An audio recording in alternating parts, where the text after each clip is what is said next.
Thank you very much. Presentation tonight is on food as a human right. Um, it's really important for OR and for all Americans, I think, especially at a time when at least, let me get my face on here. You might want to see me. Hold on a second. Yeah. All right. Especially when at least 11% of American households are deemed to be food insecure. And when 300,000 Maryland families say their kids don't eat enough due to high grocery costs, it's time to take a closer look at addressing this key issue. All right, hold on.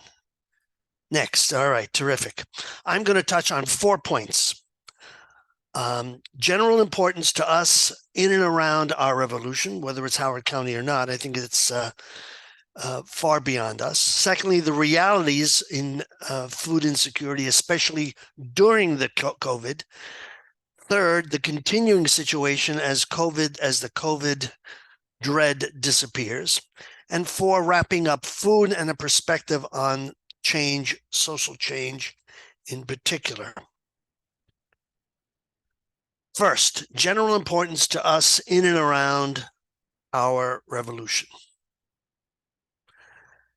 We at our revolution learned through the previous Bernie Sanders campaigns that we supported that it's really smart to take on universal issues. Healthcare as a universal right, higher education, secure housing. We just touched on that a minute ago. It's no accident. A safe environment. It covers everybody. These are issues that should be viewed as deliverable for all. Let me just say in terms of the environment, for an example, a secure environment for all should and could be delivered through a Green New Deal promoted by Bernie, AOC, and lots of others. This is a way to approach the importance of food.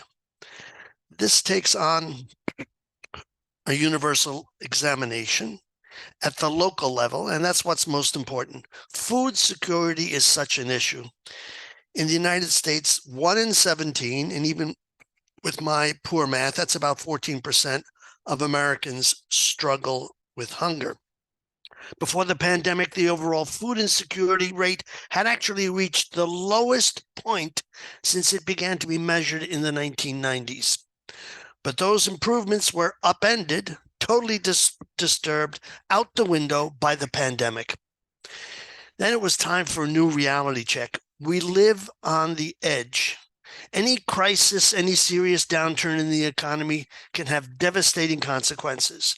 The pandemic was a challenge for us when it came, yes, to healthcare, that was the pandemic, and food insecurity. Those were two top issues.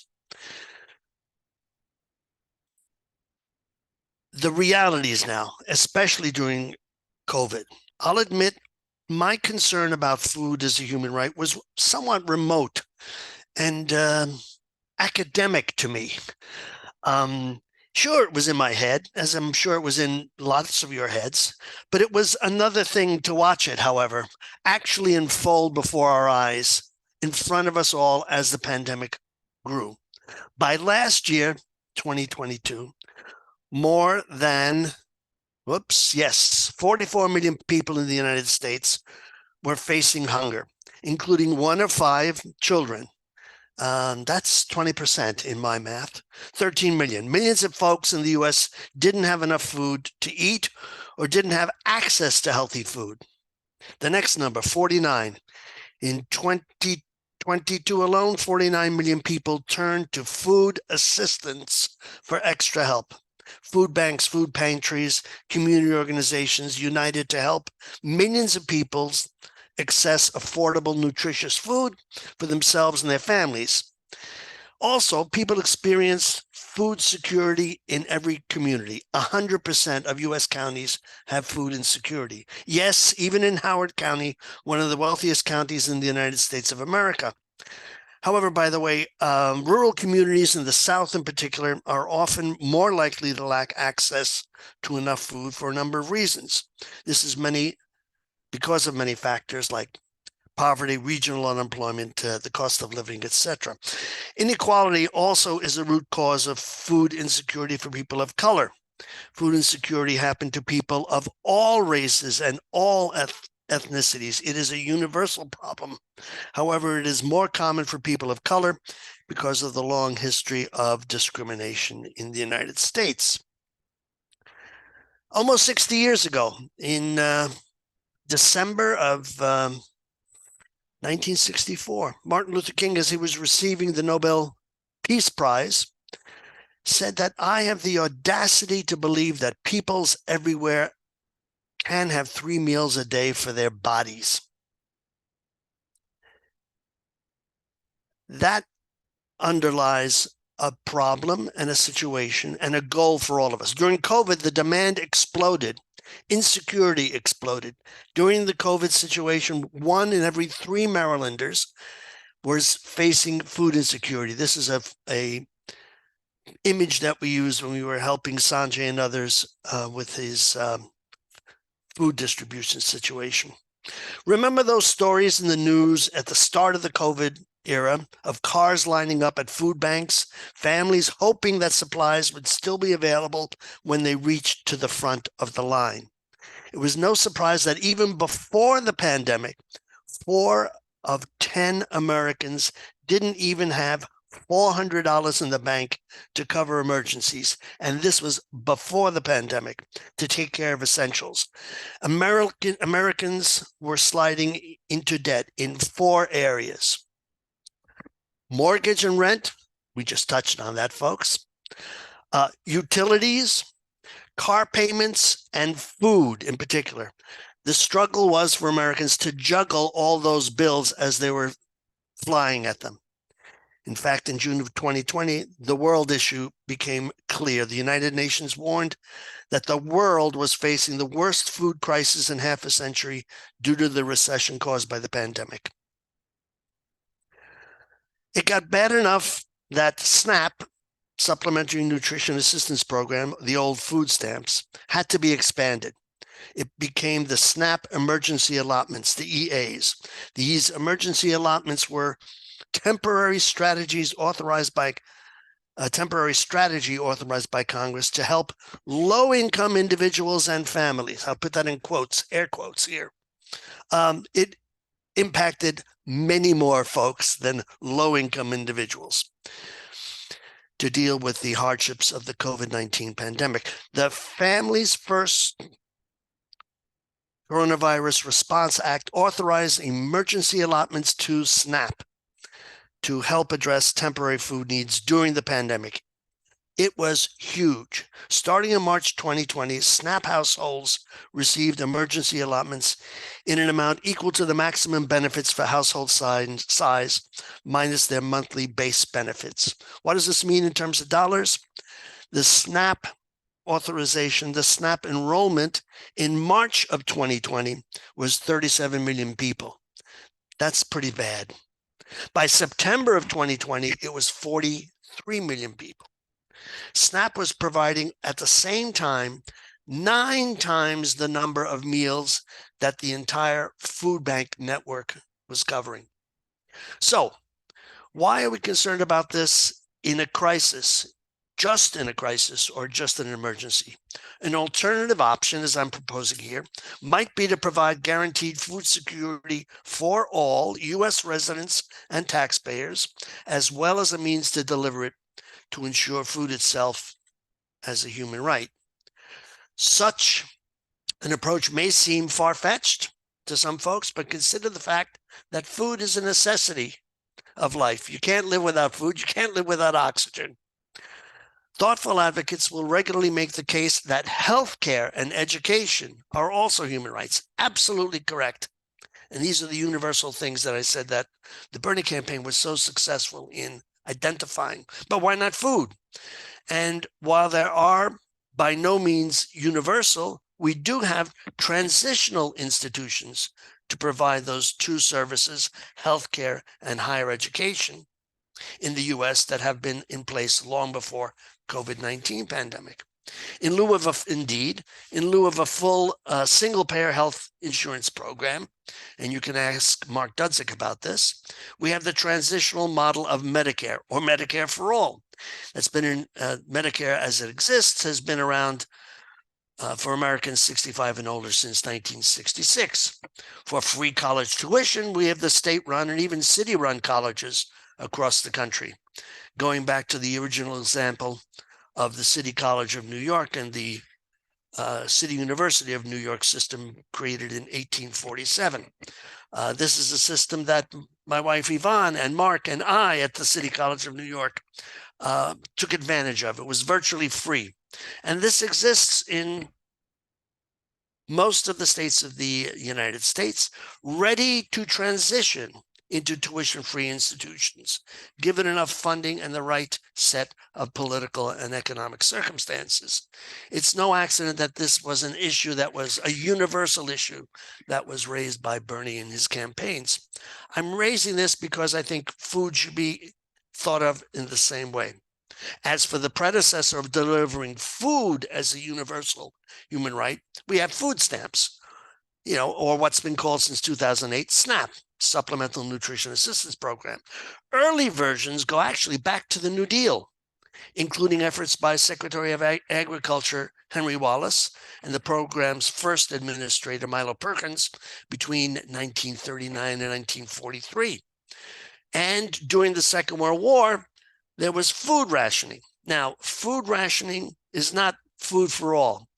Food rationing has to do with scarcity. I'm not talking about scarcity. It was necessary during WW2.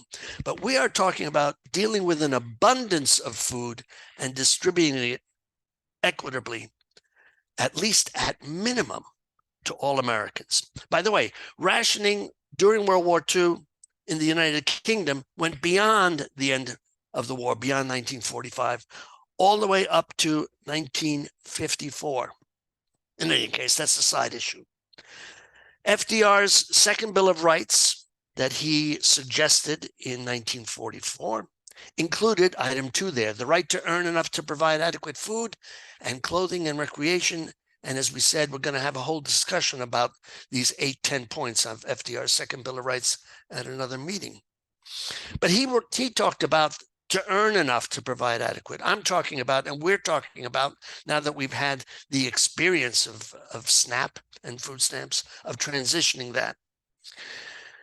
There were additional pilot programs that evolved into the SNAP program. The current means-tested SNAP program could be seen as transitional. The logical next step could be to make it universal and national. Whoops, what happened there? Okay, where were we? Excuse me, folks. I was down, whoops, below that one. I was 1 or 2 below that one, excuse me. I touched the screen and there it went. There we go. The current means-tested SNAP program could be seen as transitional, with the current role of the states significantly reduced, if not eliminated. Frankly, we don't need to continue means testing and work requirements when it comes to a human right for food. The right wing assaults these programs like SNAP as handouts to the poor. In COVID times, the expansion of SNAP proved that it wasn't simply the poor who were taking advantage of this and benefiting. Far more Americans.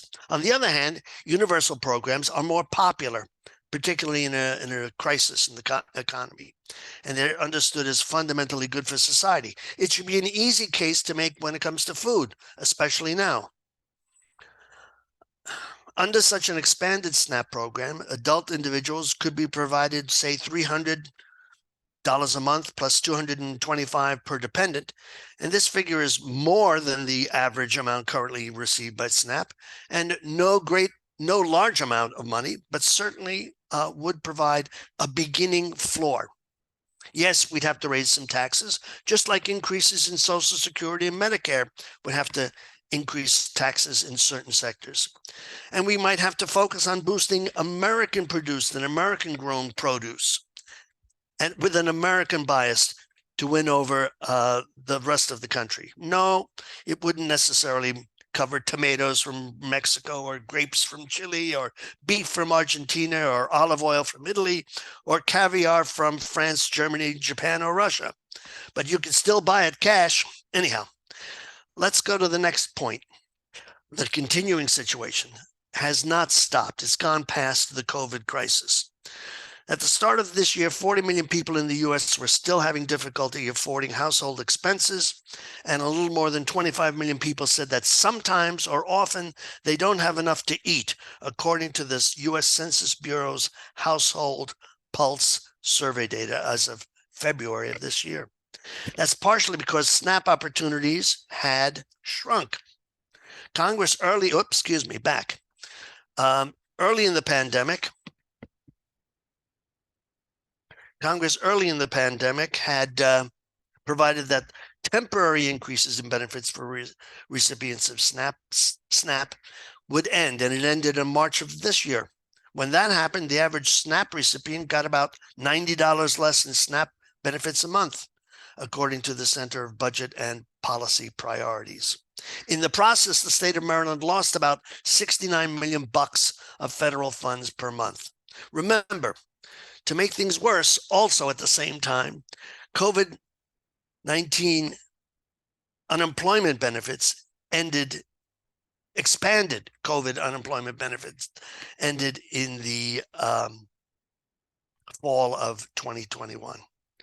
And the Republican Party always wants to put SNAP on work requirements, especially for adults, curiously in their 50s for some reason.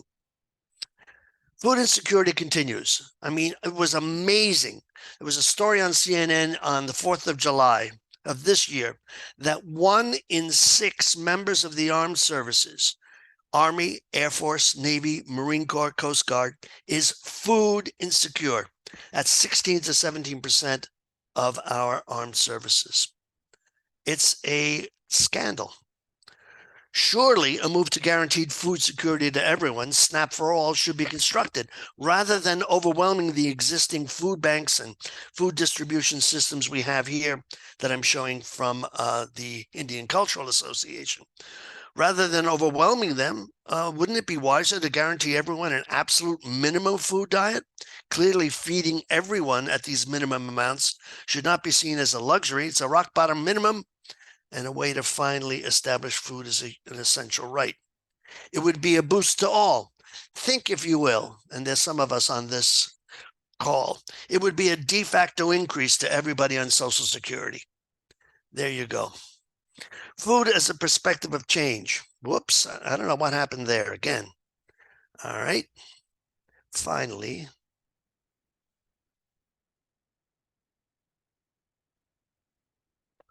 there we go.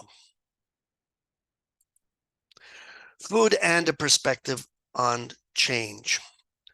Item number 4. The right to food should be seen as a fundamental human right. It's even recognized in the 1948, 75 years ago, Universal Declaration on Human Rights as an essential component of the right to an adequate standard of living. You can read that, and it's very important. Also read the lower left corner. It's non-binding. It's intentional for 3/4 of a century.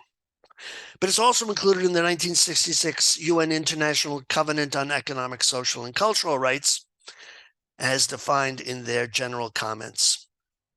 Quote, the right to adequate food is realized when every man, woman, and child, alone and in community with others, has physical and economic access at all times to adequate food or means for its procurement. Food banks, food distribution, SNAP have a very important role. And here's another picture of the Howard County situation, distributing food with the Indian Cultural Association. Just look at that line of cars. I mean, it just went out of sight. This was a few months ago. Sanjay may remember that particular day and experience.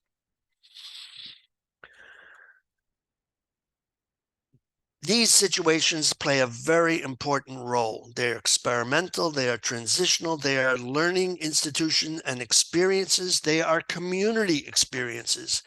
Incrementalism has its place. When a crisis like this hits, like the pandemic and food, circumstances arise, then what's generally available just doesn't do the job. When people learn with each other and among themselves the limitations of the current options, and they go out and reach, they self-organize, or they organize under multiple umbrellas. There are times and circumstances in our history when significant leaps are possible and demanded on social change. Some historical ones for our history have been under Reconstruction in the late 1860s and the 1870s, the New Deal, as I've mentioned before, and the blending of the Great Society in the 1960s civil rights movement. What we have here is a problem and an issue for us to recognize and push when these issues arrive, when these leaps and changes and questions arrive, when there are possibilities for change, and to be able to recognize them when they occur, and to go beyond incrementalism. Bernie Sanders seized on that potential when he advocated, as I said, Medicare for all, a Green New Deal, free higher education for all. Serious Democratic radicals, at least, should be able to recognize and connect the dots. Step them down to the local level and build social and political efforts to leverage real change. Food is a human right as one such element. So I think we should approach it that way and with that orientation in mind. It's a general importance to us in our evolution. We should understand, secondly, the realities, especially during COVID. We should continue to be aware and attuned to the situation. And we should regard food, as, among other things, as a perspective on change. And that's all I'm about to say. Thank you very much, folks. Well, thank you, Paul. It was a very great, informative, and thorough presentation. I like that you touched on a lot of the Indian Cultural Association efforts. And I think it's a good transition to that. Yes, exactly that. But thank you. If Sanjay, if you want to, Sanjay Srivastava from the Indian Cultural Association, if you would like to, present about your group and its work. I don't How know can I follow up on that? What a wonderful presentation. I think the goal is increasing awareness for more people to understand the extent of the problem, and simply getting involved in terms of, Paul had mentioned, I don't have a formal presentation prepared. Time didn't permit it. However, Paul mentioned reality check, Alice data, prepared by the United Way, puts the numbers, and they don't contradict what Paul has said, but they show that 9% of the people are below the poverty line. On top of that, you have 30% who are ALICE, or asset limited income constrained, meaning essentially working multiple jobs and still unable to make ends meet. On top of that, you have 18% who are on the cusp of ALICE.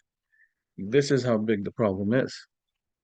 Recently, at the University of Maryland, down the street, not down, I mean, College Park, they surveyed 5,000 students, and they found that more than 20% were struggling to put food on the table, meaning they didn't have enough to eat. And 26% now, I think the latest figures are in, of students in Howard County, that's one of the richest counties in the United States, are enrolled in the farm program. It's free and reduced meals program. So that is, I think that's all I will add to this issue of data and how large the problem is. And we can't be academic about it, meaning in the sense that we all see this problem. We read about it, we see on the TV and so on and so forth. And I think as all of you have done, we are moved to action. When, sometimes when our government fails to do things, we ourselves have to step up. And it's with the help of people like Paul and Yvonne and Carla and Jake and others who have helped in our distributions, um, who have really made it possible. And I think we have made some small impact. On the screen, you see some very long lines. We've distributed in the cold, in the heat. I remember one summer day, um, heat stroke.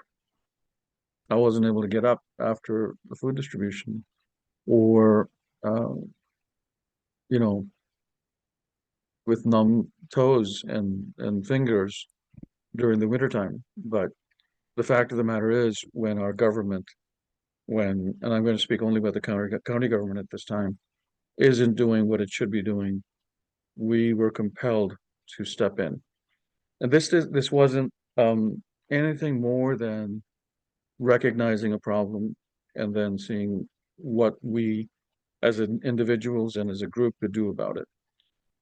And that's how simple it is. That it's the understanding that we each of us can make a difference. And we owe it to one another to and each of you are trying to bring change in society, um, at the national level, at the local level. And that's what I see is done or tried to do. And it's also been our goal to share what the Indian culture has been about or what it is about. And um and so with the spirit that we're all one family, we continue to help those that are struggling in Howard County. A lot of things are seen, like in the big distributions, the lines tend to be or seem to be getting longer. Um, we've seen because of inflation, cost of goods are rising, packaging is getting smaller, everything is getting more expensive. So people are struggling. Many people are putting food purchases on credit cards. And I think the problem is that 40% of our people are truly affected by this. And sometimes getting enough to eat, ramen noodles isn't a good meal. And so it's a question of nutritious food also. This has impact on children's ability to childhood diseases, diabetes, hypertension, a lot of things that we hadn't seen 20, 30 years ago. ICA is also developing a farm, and that's coming along. We've built a greenhouse. We are refurbishing some buildings. And gosh, I wish we had the county support. It tends to be very political.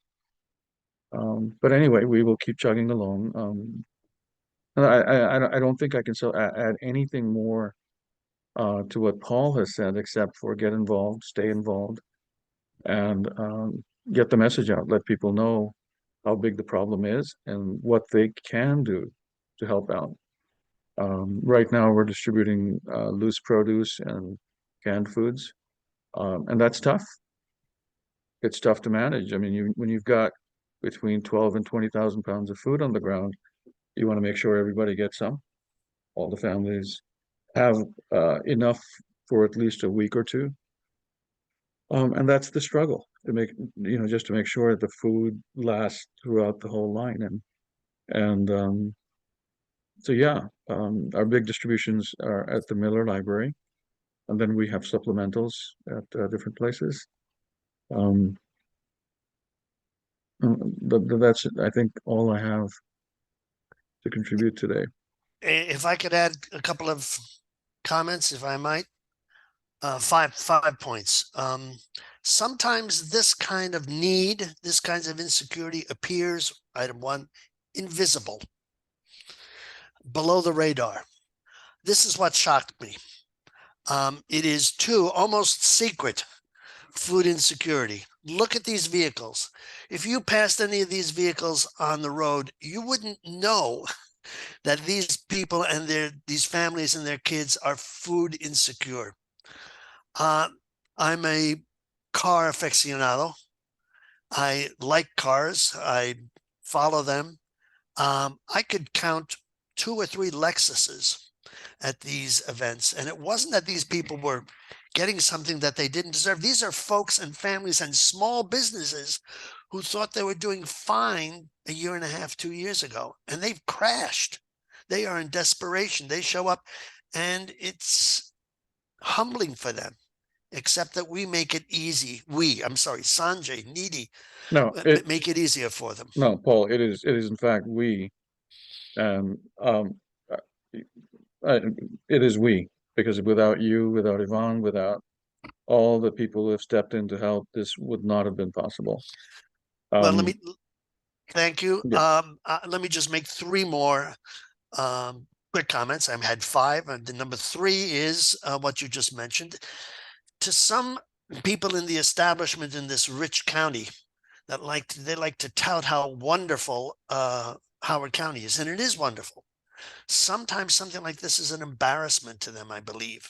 Somehow that everybody isn't doing that well. Somehow is a reflection on them, and it's something I think that we need to be aware of. I won't go any further. Item 4 is, I think, correct me, Sanjay, you're having another one of these things this weekend. Yes, on Saturday. Saturday from 9:30 to noonish. 9:30 to noonish, yeah.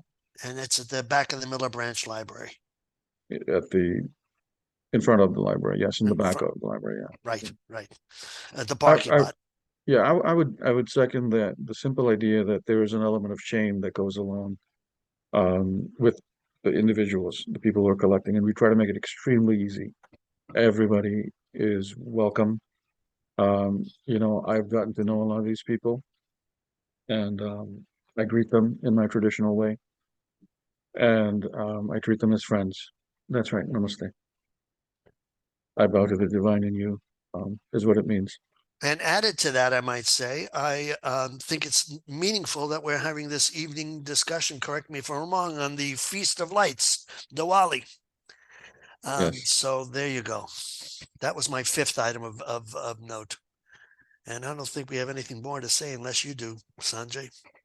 No, I would say get involved, stay involved, and there is an element of shame, both at the government level. I think it's true that people don't want to acknowledge because they see their own failures, and they see our group, and we've actually distributed more food than the Howard County Food Bank, and they see, and how's that possible? Because we really haven't had a budget.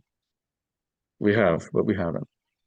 And also at the recipient level, aid level. So whereas people go to the food bank, they have to present ID and income, qualify for the aid. We don't ask any questions. People wait an hour, hour and a half, sometimes 2 hours in our food lines. And so that has to be respected and it has to be appreciated. So serve with gratitude. It is our privilege to be able to do something. And so we stand in the face of anything that comes with people who need help.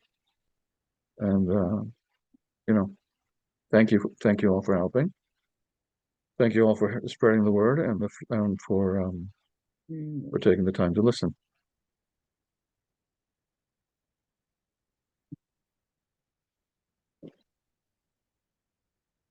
Over to you, Jake.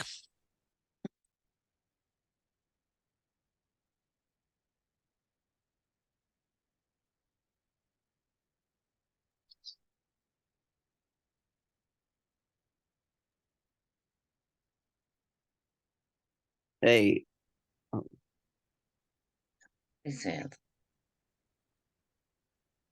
yeah, Yvonne. Yeah, I just first of all, I want to thank Sanjay, and because it's been a privilege to work with him. And Paul and I, every time we leave that place, we feel good about ourselves I know that's not the primary reason why we're there, but it's just a wonderful thing that you have provided.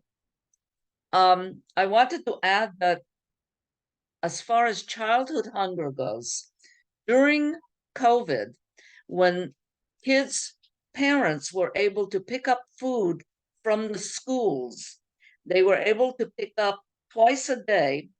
The government was providing it. They were able to pick up breakfast and pick up lunch as well.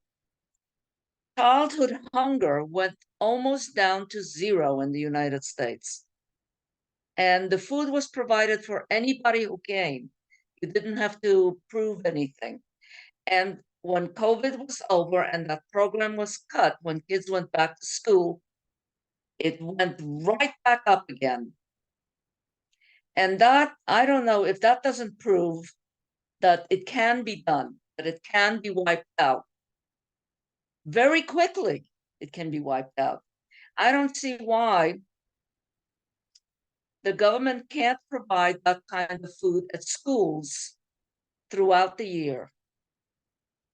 Anybody who wants to come, who needs to come pick up breakfast, and anybody who needs to come pick up lunch, right through the schools. That's for kids. It's not for the adults. But it went down to almost zero, and now it's back up again. That's it.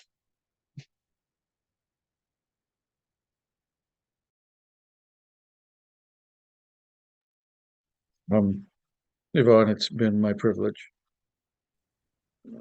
and a great pleasure.